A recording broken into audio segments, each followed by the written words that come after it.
His mother publicly tore the heirloom necklace from her neck at the gala, fastening it around his mistress while he smiled. The crowd cheered this betrayal. His wife stayed silent, broken. What they didn't know, she'd just inherited the $88 billion jewelry empire. That stolen necklace, worth exactly $35 million. The ballroom glittered like something out of a dream. Crystal chandeliers hung from ceilings so high they seemed to touch heaven itself. Women in designer gowns floated across marble floors, while men in tailored tuxedos discussed deals worth more than most people would see in 10 lifetimes. This was the annual Monroe Foundation Charity Gala, where the wealthy came to feel good about themselves by writing checks they'd never miss. And in the middle of all that shine and sparkle stood Brielle Monroe, feeling like she'd never belonged anywhere less in her entire life. She wore a simple black dress, nothing fancy, nothing that would draw attention. That's how she'd learned to survive in this world, by being invisible, by taking up as little space as possible. Her husband Isaiah had barely looked at her all evening. He was too busy laughing with the event planner, Candace Rivers, a woman who seemed to understand his world in ways Brielle never could. They stood by the bar, heads close together, talking about something that made them both smile. Work, he'd called it earlier. Just work. Around Brielle's neck hung the one piece of jewelry she owned that meant anything.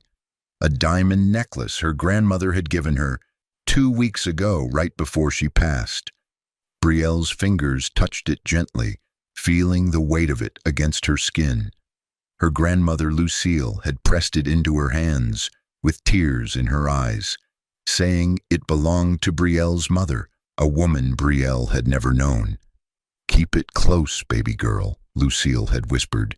"It's more important than you know." The crowd suddenly shifted, conversations dying down as Isaiah's mother, Evelyn Monroe, took the stage. She commanded attention the way some people commanded armies, with absolute authority and zero room for disagreement. Evelyn wore diamonds that probably cost more than a house, her silver hair styled perfectly, her smile practiced and cold. She tapped the microphone, and the room fell silent.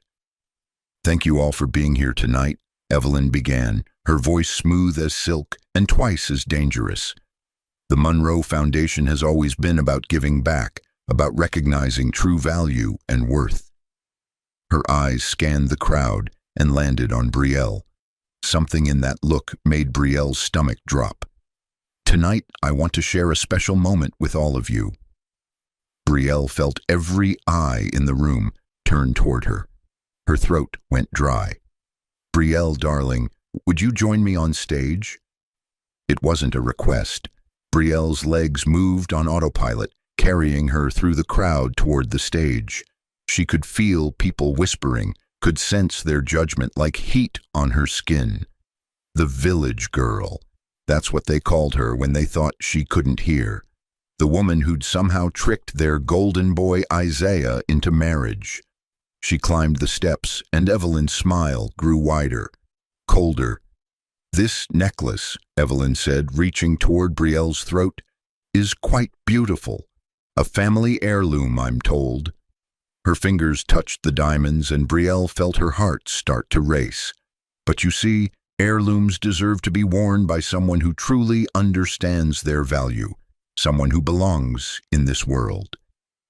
Before Brielle could process what was happening, Evelyn's hands were at the back of her neck, unclasping the necklace. The metal slid away from Brielle's skin like a betrayal made physical. She stood frozen, unable to move, unable to speak, unable to breathe. "Candace, sweetheart, come here," Evelyn called out. Candace Rivers glided onto the stage in a red dress that probably cost more than Brielle's entire wardrobe. Her smile was triumphant, her eyes dancing with something that looked like victory. She stood beside Evelyn and Isaiah. God, Isaiah walked up too, standing right there next to his mother and his mistress, like this was the most natural thing in the world. He was smiling. Evelyn draped the necklace around Candace's neck. fastening it with careful fingers. "There," she said. "Now it's where it belongs, on someone who truly appreciates fine things." The crowd erupted in applause. Actual applause. They thought this was beautiful, this public humiliation disguised as a touching moment. Cameras flashed from every direction. Society bloggers were already typing on their phones, posting about the awkward daughter-in-law who couldn't even keep her own jewelry. Brielle stood there, hands at her sides, face burning with shame so deep it felt like drowning. Isaiah caught her eye for just a second. She waited for him to say something, to defend her, to stop this nightmare. Instead, he looked at his mother and said, loud enough for the microphone to catch, "Thank you, Mom, for always making the right choices." Something inside Brielle shattered, not loudly, not dramatically, just a quiet breaking like ice cracking on a frozen lake. She turned and walked off that stage with whatever dignity she had left, moving through the crowd while they whispered and pointed and laughed. Her phone buzzed in her clutch. Another notification from those lawyers who'd been trying to reach her all week. "Sterling estate lawyers," the messages said. "Urgent matter requiring immediate attention." She turned off her phone. She couldn't deal with whatever that was. Not tonight. Not when she could barely remember how to breathe. Brielle left that gala the same way she'd entered it. Invisible. Except now she was broken too. The memories came flooding back as Brielle sat in the darkness of her bedroom that night. Isaiah hadn't come home. She didn't expect him to. The house felt massive and empty, filled with expensive furniture that had never felt like hers. Her mind drifted back to a different time, a different life. She'd grown up in a small southern village where the roads were dirt and the houses were simple and everyone knew everyone's name. Her grandmother Lucille had raised her in a tiny home that barely had running water, working as a seamstress to make ends meet. Brielle remembered watching her grandmother's weathered hands move fabric through an old sewing machine, creating beauty from scraps. Lucille had taught her everything that mattered: how to be kind when the world was cruel, how to stand tall even when you had nothing, how to measure a person's worth by their character instead of their bank account. "Baby girl," Lucille would say, pulling young Brielle close, "real worth ain't in what you wear. It's in how you carry yourself, how you treat people when nobody's watching. That's what makes you rich." Brielle remembered that Lucille always wore one simple silver bracelet, never took it off, not even to sleep. It was plain, unadorned, worth maybe $20, but she treated it like it was priceless. When Brielle asked about it once, Lucille just smiled sadly and said, "This reminds me of who I am, where I come from. Some things matter more than money, baby." She'd met Isaiah 5 years ago when he came to her village scouting locations for a real estate development. He'd been different then. Or maybe she'd just been too young and hopeful to see the truth. He'd seemed kind, genuinely interested in her stories about growing up in the country. He'd promised her a better life, a real future. "We'll build something beautiful together," he'd said, and she'd believed him. They married quickly. Too quickly. His family never approved. From day one, Evelyn had made it clear that Brielle wasn't good enough, wasn't sophisticated enough, wasn't worthy of the Monroe name. The village girl, she'd called her, like Brielle was something dirty that needed to be washed away. 2 weeks ago, grandmother Lucille had passed away, a quiet death in her sleep, the way she'd lived, without fuss, without demanding attention. Brielle had stood alone at the funeral in that small village cemetery. Isaiah hadn't come. Too busy with work, he'd said. Too important to take time off for an old woman he'd barely known. After the service, Lucille's lawyer had handed Brielle an antique wooden box, locked tight, and a sealed envelope. The envelope had Brielle's name written in her grandmother's shaky handwriting. Inside was a letter with specific instructions. Open this box on your 28th birthday. Trust no one until then, not even your husband, especially not your husband. Brielle had found that last part strange, but she'd respected Lucille's wishes. The box sat on her dresser now, silent and mysterious. Her 28th birthday was tomorrow, one more day, and she'd understand what her grandmother had been trying to tell her.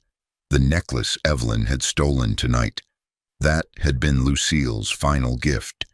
She'd taken it off her own neck in the hospital, pressed it into Brielle's hands with trembling fingers.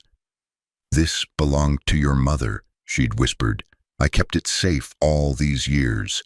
Now it's yours. Keep it close, baby girl. You'll understand everything soon." Brielle hadn't understood then. She understood even less now. All she knew was that the one piece of her mother she'd ever held was now draped around her husband's mistress's neck, while the world applauded. She cried that night, deep, silent sobs that shook her whole body, but nobody heard. Nobody came. She was alone in that big house, just like she'd been alone on that stage. The morning after the gala, Brielle woke up to her phone exploding with notifications. She'd turned it back on, and now she wished she hadn't. Social media was on fire with posts about last night. Photos of her standing on that stage, looking small and helpless, while Evelyn stripped the necklace away. The captions were cruel. "Gold digger loses gold. She never deserved the Monroe name anyway. Poor Isaiah, stuck with that village girl." She scrolled through them with numb fingers, each post another knife in her back. Then she found the group chat. Somehow she'd been added to the Monroe family group text. Maybe by accident, maybe on purpose, so she'd see exactly what they thought of her. Evelyn's message came through first. "Time to end this charade. She's embarrassing our entire family." Isaiah's cousin replied, "About time. She's been dead weight from day one." His aunt chimed in, "I heard she's asking for money." The audacity. Isaiah's response made Brielle's hands shake. "I'm handling it. Divorce papers next week. She signed a prenup. She'll get nothing." Evelyn's final message. "Good. Send her back to whatever village she crawled out of." Brielle set the phone down carefully, like it might explode. Her hands weren't shaking anymore. She wasn't crying. She was just empty, hollow, like someone had scooped out everything inside her and left nothing but a shell. She found the hotel receipts that afternoon while doing laundry. They fell out of Isaiah's jacket pocket. 4 different hotels over the past 2 months, all charged to his credit card. All on nights he'd said he was working late. She stared at them for a long time, then walked to his office where he was on a business call. She waited until he hung up, then placed the receipts on his desk. Without saying a word, Isaiah looked at them, looked at her, and shrugged. "You gonna lecture me?" he asked, leaning back in his expensive chair. "You gonna tell me I'm wrong?" "I just want to understand," Brielle said quietly. "Why marry me if you never wanted me?" "I did want you," Isaiah said, and for a second she saw something like regret in his eyes. "Back then you were different, sweet, uncomplicated. But this world, Brielle, my world, you don't fit. You never did." "I tried. Not hard enough." He stood up, walked to the window overlooking their perfectly manicured lawn. "Candace understands my world. She knows how to talk to these people, how to move in these circles. With you, I'm constantly apologizing, constantly explaining. Do you know how exhausting that is?" Brielle felt tears building but refused to let them fall. "So what now? Now we end this before it gets messier." He turned to face her, and his expression was cold, businesslike. "My lawyer will send over divorce papers. You signed a prenup, so this should be simple. You came into this marriage with nothing, Brielle. You'll leave with nothing. That's just how it works. Your mother took my grandmother's necklace." "That old thing?" Isaiah actually laughed. "It probably cost a few thousand at most. Consider it payment for 5 years of putting up with you."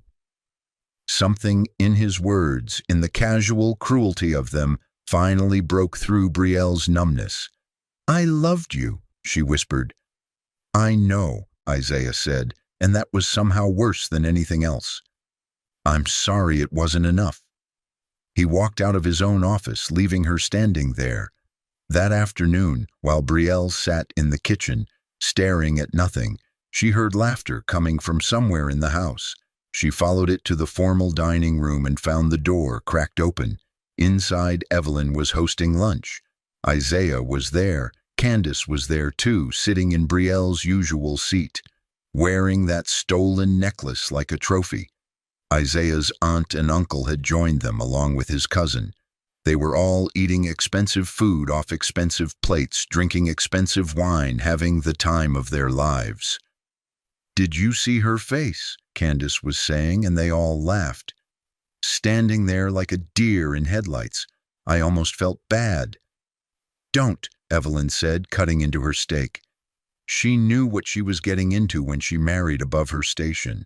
Some people just don't learn. "The prenup is airtight," Isaiah added. "She'll be out of here by the end of the month. 50,000 to disappear quietly, and we never have to think about her again." 50,000, his uncle whistled. "That's generous for someone who brought nothing to the table." "I'm feeling charitable," Isaiah said, and they all laughed again. Brielle didn't realize someone was filming this conversation until her phone buzzed an hour later. An unknown number had sent her a video. Someone at that lunch, maybe a servant who felt sorry for her, maybe someone who just enjoyed chaos, had recorded the whole thing and sent it to her. She watched it alone in her bedroom. Watched them mock her. Watched them celebrate her destruction. Watched Candace touch Isaiah's hand across the table while wearing a necklace that belonged to Brielle's dead mother. When the video ended, Brielle looked at herself in the mirror. Really looked. The woman staring back was a stranger. Hollow eyes. Defeated posture. Someone who'd forgotten who she was because she'd been too busy trying to become what they wanted. She thought about Lucille, about the strength in her grandmother's weathered hands, about the dignity in the way she'd lived. "Baby girl," Lucille's voice echoed in her memory. "You don't need their approval. You never did." Brielle moved through the next day like a ghost. Isaiah avoided her completely. The house staff looked at her with pity. Her phone kept buzzing with those lawyer emails, but she couldn't bring herself to care.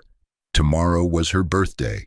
Tomorrow she'd open Lucille's box and find whatever message her grandmother had left.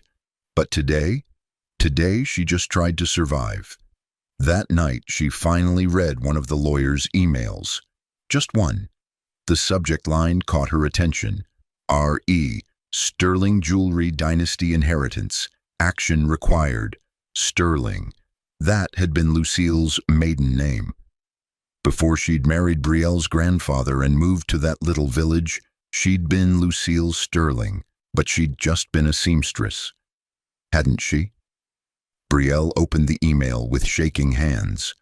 The words blurred together at first, her brain refusing to process what she was reading. Then, slowly, impossibly, it started to make sense. Her grandmother wasn't just Lucille Sterling. She was the Lucille Sterling, heiress to the Sterling Jewelry Empire, one of the largest privately held jewelry companies in the world. Worth $88 billion. Brielle read it 3 times, then 4. Then she closed her laptop and laughed, because what else could she do? It was impossible, insane. Her grandmother had lived in a tiny house, worked as a seamstress, died with barely anything to her name. But the email kept explaining. Lucille had walked away from the fortune 50 years ago after some kind of family betrayal. She'd raised Brielle's mother in secret, in that village, away from the wealth and the poison that came with it. When Brielle's mother died giving birth to Brielle, Lucille had raised her granddaughter the same way. Simple, humble, real. Now the current CEO, Lucille's younger brother, had died 3 weeks ago. Heart attack, no children, no heirs. According to the company charter and Lucille's original stake in the company, ownership defaulted to her direct descendants, to Brielle. She was the last sterling heir, the sole owner of an $88 billion empire, and that necklace Evelyn had ripped from her throat. It was the Sterling family's most famous piece, a diamond necklace created in 1890, worth approximately $35 million, registered in the Sterling family vault under Lucille's name, under Brielle's name now. Brielle sat in the darkness of her bedroom until dawn broke. She didn't sleep, couldn't sleep. Her mind was spinning, racing, trying to understand how her entire world had flipped upside down in a single email. When the sun finally rose on her 28th birthday, she knew what she had to do. She retrieved Lucille's locked box from her dresser and opened it with the small key that had been taped to the bottom. Inside were legal documents, old photographs, and a letter in her grandmother's handwriting. "My dearest Brielle," the letter began. "If you're reading this, I'm gone, and you're finally old enough to understand the truth." The letter explained everything the lawyers couldn't. How Lucille had been born into wealth but watched it corrupt everyone she loved. How her own family had turned on each other over money, destroying relationships and lives.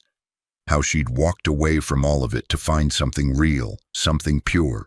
How she'd found that in a simple life, in honest work, in raising a granddaughter who knew the value of kindness over cash. But the letter also contained a warning.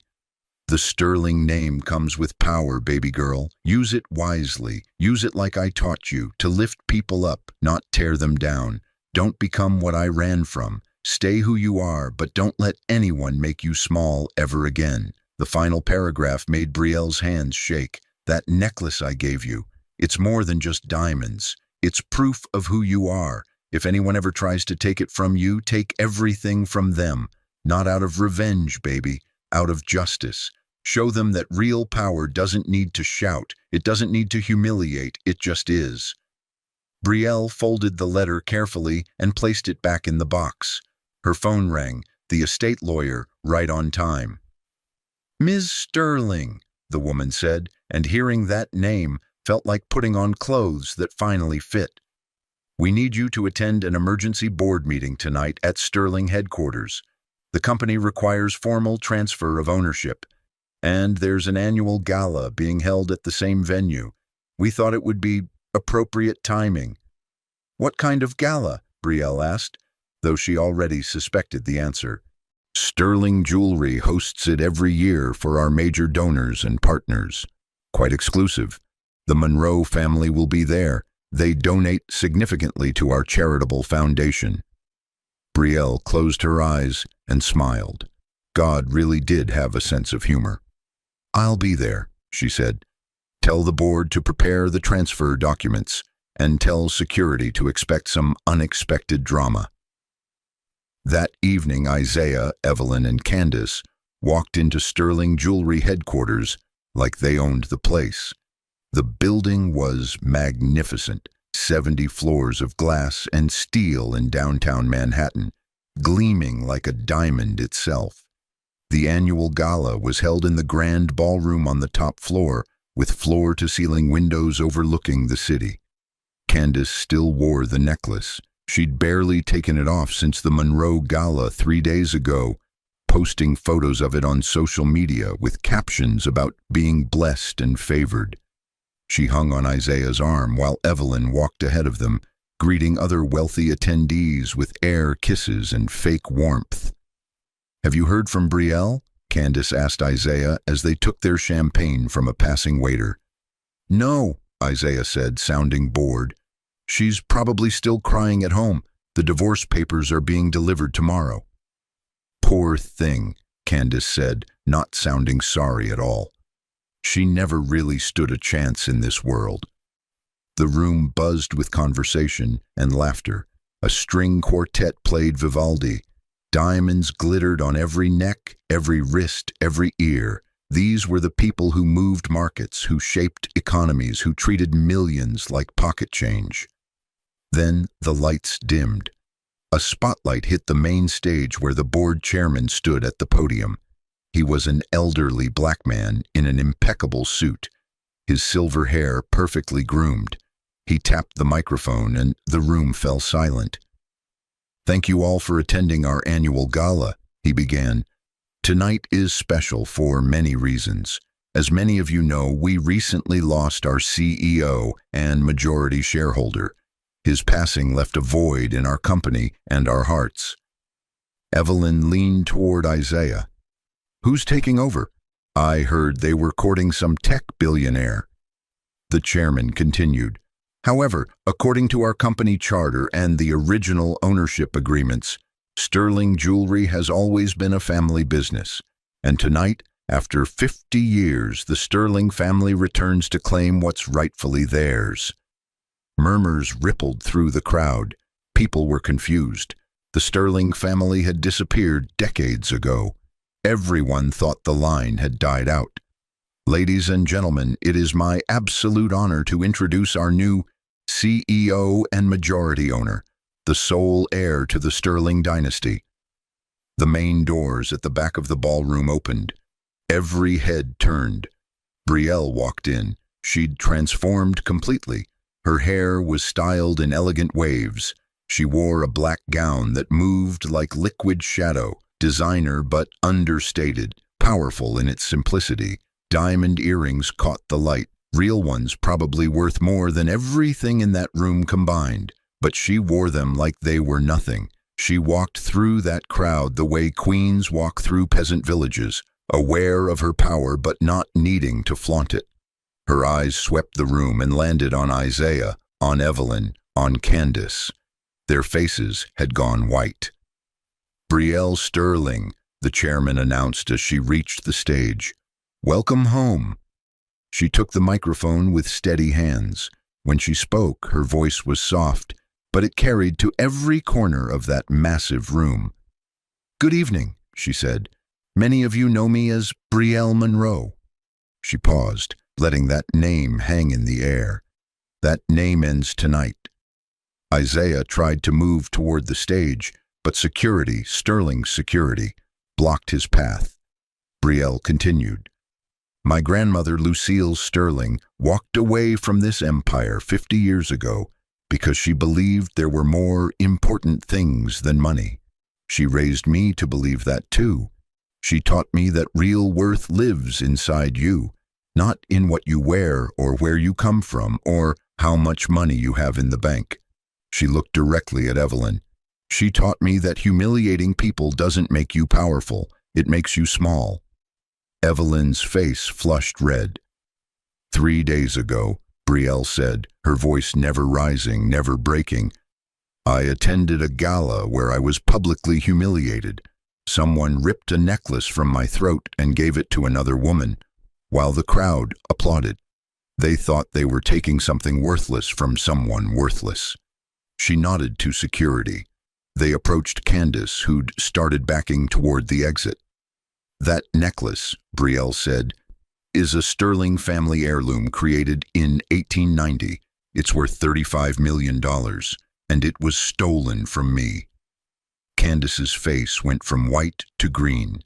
Security held out their hands, and she had no choice but to remove the necklace with shaking fingers. They carried it to the stage and placed it in Brielle's hands. "I could press charges," Brielle said, holding the diamonds up to the light. "Theft of property worth over $35 million is serious. Federal charges, prison time." She looked at Evelyn. "For everyone involved." Evelyn's mouth opened and closed like a fish. "But I won't," Brielle said, "because you've already destroyed yourselves. You've shown everyone in this room exactly who you are. And trust me, they're taking notes." She turned to Isaiah, who looked like he might be sick. "You told me I came to this marriage with nothing," she said. "You were wrong. I came from everything. I just didn't know it yet." She gestured to the room, to the building, to the empire. This is mine. All $88 billion of it. Always has been. Brielle, wait, Isaiah started. No, she cut him off gently. You made me wait. You made me small. You made me feel like I didn't deserve basic respect or love or kindness. Now you wait and you think about what you threw away. She looked at the necklace in her hands, then at Candace. You wanted this so badly, was it worth it? Was wearing stolen jewelry for 3 days worth losing your business, your reputation, your soul? Candace started crying, mascara running down her face. I'm sorry, I didn't know. You didn't care, Brielle corrected softly. There's a difference. She turned to the board chairman. Call security. I want them removed from the building and from our donor list. The Monroe Foundation is no longer affiliated with Sterling Jewelry. Brielle, please, Evelyn finally found her voice. We can talk about this. No, we really can't. Brielle's eyes were sad but firm. You had every chance to be kind, every opportunity to treat me like a human being. You chose cruelty instead, so now you get to live with that choice. She looked out at the crowd, at all those powerful people watching this drama unfold. My grandmother taught me that money doesn't make you better than anyone. It just gives you more responsibility to do right by people. I plan to honor that lesson. She smiled, and it was genuine. This company will remain a family business, but it'll be run with integrity, with compassion, with the understanding that every person, rich or poor, powerful or not, deserves basic human dignity. The crowd burst into applause, real applause this time, not the mocking kind from the Monroe Gala. Security escorted Isaiah, Evelyn, and Candace toward the exit. As they passed, Isaiah tried one more time. We can fix this, he said desperately. The prenup, we can tear it up, we can start over. Brielle looked at him for a long moment. You know what the saddest part is? I would have loved you with nothing. I would have stayed in that village, lived in a tiny house, eaten simple food, and counted myself blessed just to wake up next to you every morning. But you needed me to be someone I wasn't. You needed me to fit in a world that was never meant for people like me, people with actual hearts. She touched his cheek gently, a goodbye that looked almost tender. I forgive you, Isaiah, not because you deserve it, because I deserve peace, but I'll never forget what you showed me about who you really are. Security led him away. He looked back once, and the regret in his eyes was real. Too late, but real. Brielle spent the next few days watching the Monroe family crumble. It happened fast, like dominoes falling. Isaiah's real estate company collapsed first. He'd been funding his projects through loans from the Sterling Foundation, loans that Brielle immediately called in. Without that money, his investors got nervous and pulled out. His development stalled. His partners abandoned ship. Within a week, the company he'd spent years building was bankrupt. The media had a field day with it. The man who humiliated a billionaire heiress. The headlines read, Isaiah Monroe's fall from grace. He tried calling Brielle 17 times. She never answered, changed her number, moved on. Candace dumped him 3 days after the Sterling Gala. Brielle saw the text messages. Isaiah had tried to show them to her in some desperate attempt to prove Candace was the villain. I thought you had money, Candace had written. You're broke now, broke and stupid, we're done. She tried reaching out to Brielle after that, apologizing, begging for forgiveness, claiming she'd been manipulated by Evelyn and Isaiah. Brielle sent one text back. You wanted the necklace. I hope wearing it for 3 days was worth losing everything. Then she blocked the number. Candace's event planning business died fast. Nobody wanted to work with the woman who'd been part of that public humiliation. Her clients dropped her. Her vendors refused service. Last Brielle heard, she'd moved back to her hometown, broke and broken. Evelyn's fall was slower but more devastating. Her society friends turned on her like sharks smelling blood. She got removed from charity boards, disinvited from galas, blacklisted from the social circles she'd spent her whole life cultivating. The final blow came when her own husband, Isaiah's father, filed for separation. He'd been humiliated by association, and men like him didn't tolerate humiliation. She tried apologizing publicly, posted a long statement on social media about misunderstandings and regret. Brielle responded with a simple press release. "I forgive Evelyn Monroe for her actions. Forgiveness is about my peace, not her redemption. However, forgiveness doesn't mean reconciliation, and it certainly doesn't mean I've forgotten." That statement went viral. People dissected it, analyzed it, turned it into motivational quotes. Brielle became known for her grace under pressure, her quiet strength, her refusal to be vindictive even when she had every right to be. The Monroe Foundation lost its primary funding source when Sterling pulled out. Other donors followed suit, not wanting to be associated with a family that had fallen so publicly. The foundation that had been Evelyn's pride and joy barely survived. 6 months later, Isaiah moved back in with his mother. Both of them were broke, bitter, and blaming each other for everything. Brielle heard through mutual acquaintances that Evelyn's last words to Isaiah were, "I told you not to marry beneath us." Isaiah's response had been quiet but cutting. "She was never beneath us, Mother. We were beneath her. We just didn't know it until it was too late." That conversation gave Brielle more satisfaction than revenge ever could. But she didn't dwell on their destruction. She had more important things to focus on, like the village that raised her. Brielle returned to her grandmother's village on a sunny afternoon in April. She drove herself, no driver, no security detail, just her in a rental car driving down those familiar dirt roads. The village looked exactly the same. Small houses, friendly faces, children playing in the streets. She'd bought the whole area, not to develop it or change it, but to preserve it, to make it better while keeping its soul intact. She'd built a new school with computer labs and a library, a community center where people could gather, a medical clinic staffed with real doctors who didn't charge fees the village couldn't afford. She funded it all through the Sterling Foundation, which she'd restructured to focus on uplifting communities like this one, places that had been forgotten by the wealthy world, places where people knew the value of community over cash. Children ran to her car when she pulled up. "Ms. Brielle, Ms. Brielle," they shouted, surrounding her with hugs and laughter. She wasn't a billionaire to them.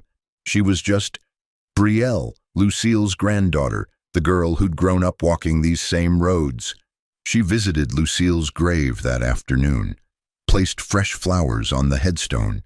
The necklace, that $35 million necklace, hung around her neck, not because she needed to wear it, but because it reminded her where she came from.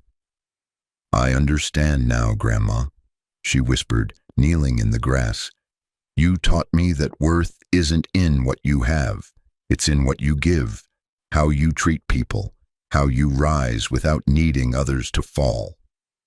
She touched the silver bracelet on her wrist, Lucille's old seamstress bracelet, the one she'd never taken off. Brielle wore it now alongside watches worth hundreds of thousands of dollars, but this simple piece of silver mattered more than all of them combined.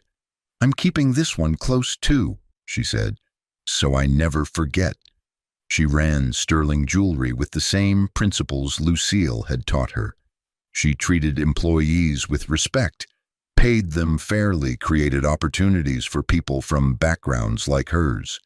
She became known as the people's CEO, a billionaire who actually cared about the people who worked for her. She never remarried. People asked, of course, tried to set her up with powerful men who saw her wealth as an opportunity, But she didn't need anyone to complete her. She was whole on her own. She mentored young women from humble backgrounds, brought them into the company, taught them that their worth had nothing to do with where they started. She spoke at schools, at community centers, at places where billionaires didn't usually go. And when people asked about Isaiah, about Evelyn, about what happened at those galas, she always gave the same answer. I don't carry hate, it's too heavy. Then she'd smile and change the subject, because the truth was she'd moved past them. They were a chapter in her story, not the whole book, and she was writing new chapters now, better ones filled with purpose and peace and the kind of power that didn't need to prove itself. On her 29th birthday, Brielle sat in her grandmother's old house. She'd restored it but kept it simple, refusing to tear it down and build something massive. This was her real home, the place that had shaped her into who she was. She wrote a letter that night, addressed to future sterling heirs, to children who hadn't been born yet, to generations who would inherit the empire she was building. Never let anyone make you feel small, she wrote in careful cursive. Your worth is already inside you. It was there before the money, before the power, before the title, and it'll be there after too. Money just gives you a platform. What you do with that platform, that's what defines you. She sealed the letter in a wooden box, identical to the one Lucille had given her. Someday, when she had children or nieces or nephews, she'd pass this down, keep the tradition alive, make sure the next generation understood what really mattered. She walked out onto the porch as the sun set over the village. Children were still playing in the streets. Neighbors waved from their yards. Somewhere someone was cooking dinner and the smell of it drifted on the evening air. Simple, real, beautiful. This was worth more than $88 billion. This feeling of belonging, of community, of being seen for who you really are instead of what you're worth. They'd tried to steal her crown before realizing she was born wearing one. They'd humiliated a queen and called it charity, but she'd reclaimed her throne and called it mercy. Because real power isn't loud. It doesn't humiliate, it doesn't need to prove itself. Real power is the quiet strength you carry when the world underestimates you. It's knowing your worth even when everyone else tries to tell you you're worthless. Brielle smiled as the last light faded from the sky. She was home. Not in the mansion, not in the penthouse, not in the corner office, but here, in this tiny village, where her grandmother had taught her everything that mattered. She was whole. She was free. She was enough. And that was worth more than all the diamonds in the world. She walked away from millions to teach him what money can't buy. Respect. If this story touched you, drop a comment telling me, would you forgive them or walk away forever? Don't forget to like, subscribe, and turn on notifications. We've got more stories where karma doesn't knock, it kicks the door down. See you in the next one.